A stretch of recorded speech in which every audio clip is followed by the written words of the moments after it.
Hey, welcome to Big Ron's Hobbies. Today we're working on a water heater. I installed a 40-gallon Rheem water heater. I was so happy I didn't have no leaks.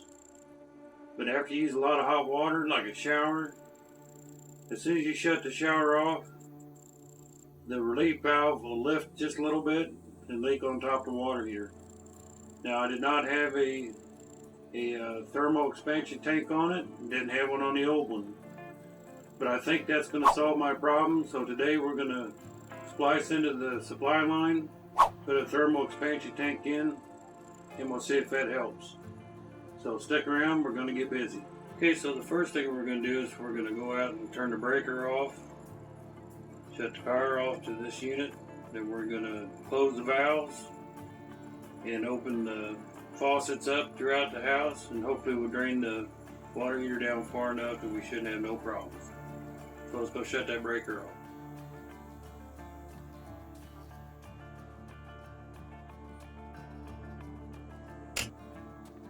Okay, now that the breaker is shut off, we're going to shut the supply water off going to the water heater, and then we're going to open our valves up and drop the level of the water in the water heater so we can cut this pipe.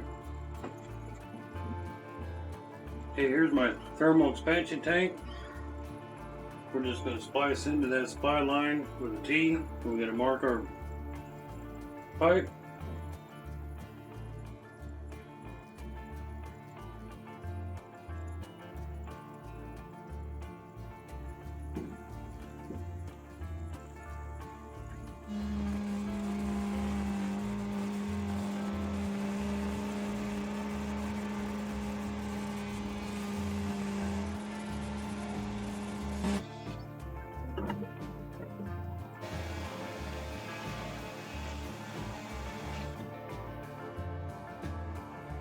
So there's no turning back now.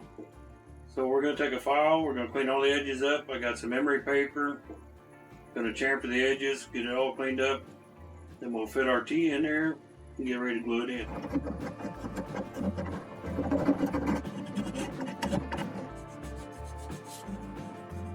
Okay, now we're going to put some primer on the PVC.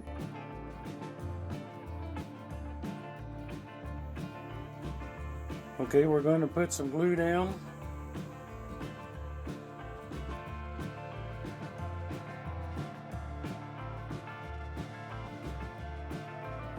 Now it's time to glue the other side.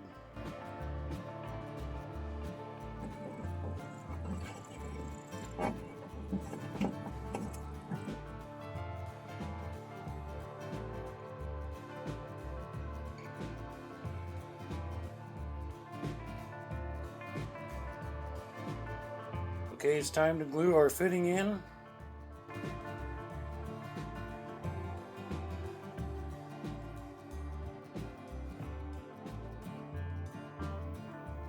Okay, so I bought an Eastman tank. It comes pre-charged at 40 pounds. And according to the instructions from the manufacturer, you need to check your water pressure in your house. So we ordered one of these off Amazon. Liquid fill gauge, screws right onto your garden hose. And we found out that our house carries 65 pounds of pressure. So since this tank comes 40 pounds pre-charged, you got to put more air in it.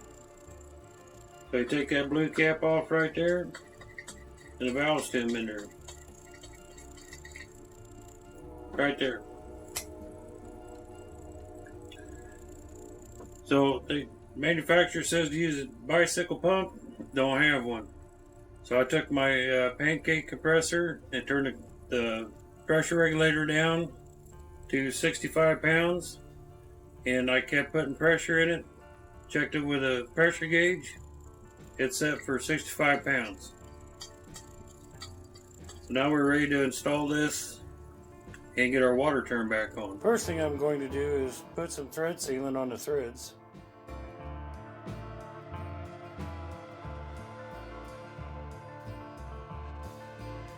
There, once you get the thread started just right, it screws right down there.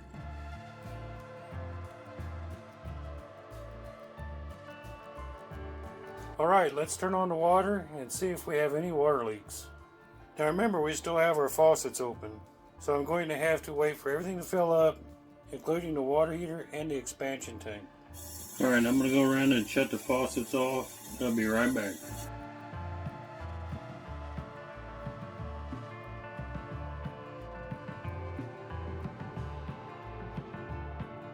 Hey, so there you go. That was a pretty easy installation.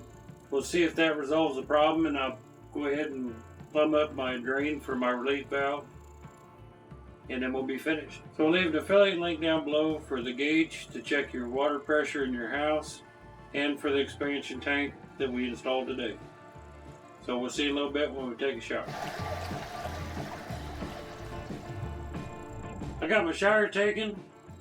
Come back in, check on the unit. It's all dry on top. I think we fixed our problem. So I hope this helps you. Thanks for watching. Please subscribe, Big Ron's Hobbies. We'll see you on the next one.